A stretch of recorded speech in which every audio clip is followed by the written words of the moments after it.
Hello there, ladies and gentlemen, this is Oxhorn, and welcome to the full story of the Boylston Club. If you head to the center of downtown Boston, next to Swan's Pond, you find a nondescript red door. Upon entering, you see a long and abandoned hallway with an elevator at the end of the door.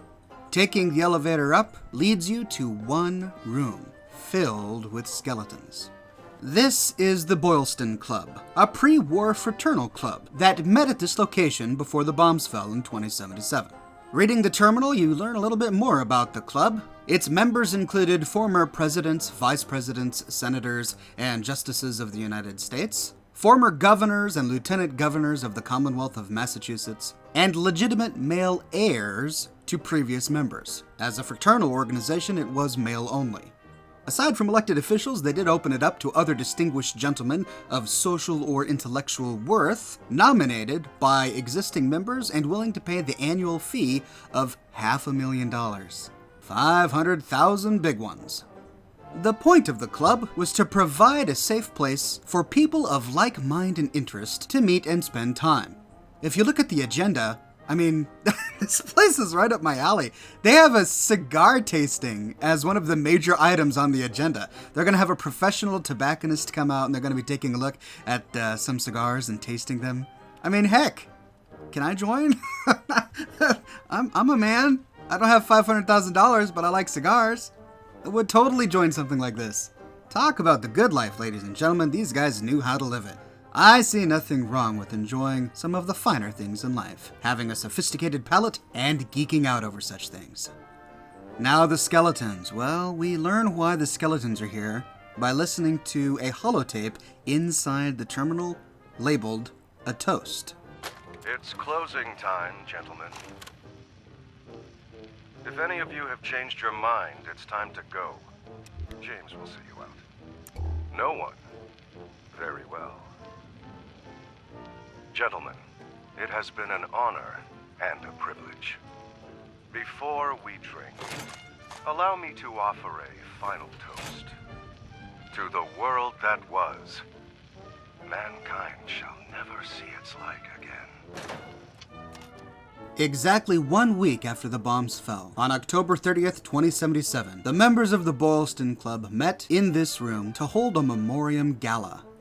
They knew that the world would be forever changed, and the good life as they knew it was gone forever. And so they lifted up a toast in its memory, and at the same time, they chose this moment to exit the world forever, because the wine that they drank during this toast was poisoned wine. You find bottles of poisoned wine littering the Boylston Club. That's why at the beginning of the holotape, the MC says that this is everyone's last chance to leave, and no one left. Apparently, the illustrious and influential members of the Boylston Club just couldn't bear the thought of living in a world that didn't have the lovely cigars that they were used to. I can sympathize, I really can. On a side note, if you actually drink the poisoned wine, it doesn't hurt you, so not exactly sure why it's poisoned. It appears that the Boylston Club is loosely based upon the real-life club known as the Bohemian Club. The Bohemian Club was founded in 1872 as a private fraternal organization for journalists. The city clubhouse is in the Union Square district of San Francisco, California, which of course is not Boston, but the similarities are too close to ignore. Over time, the club membership grew from just journalists to artists and many global leaders, including presidents and vice presidents. One thing that the Bohemian Club is most famous for is their yearly meetings at the Bohemian Grove. Conspiracy theorists will often refer to the Bohemian Grove in the same breath as they talk about the Illuminati and lizard people and stuff like that. In reality, the Bohemian Grove is just a place where, for 3 weekends, members of this club are treated to the best pieces of the good life. Performances, special events, special talks, and where they perform a few tongue-in-cheek rituals. One of which is called the Cremation of Care, which is dressed up in all sorts of pageantry. But the point of the ritual is that they are burying their care. They are putting their worldly cares away. Like the fictional Boylston Club, the real-life Bohemian Club has had a wide range of powerful members, including former presidents and vice presidents. There's a famous shot from 1967 at the Owl's Nest camp inside the Bohemian Grove, where we see future President Ronald Reagan alongside Richard Nixon and other dignitaries talking politics of the day.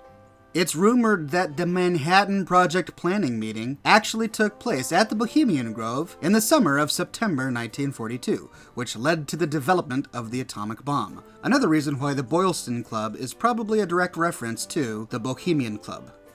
And so we leave the Boylston Club to let the spirits of the dead rest in peace with their cigars and poisoned wine, knowing only the pre-war world of beauty, art, and culture, and never having to face the new realities with which we all must endure.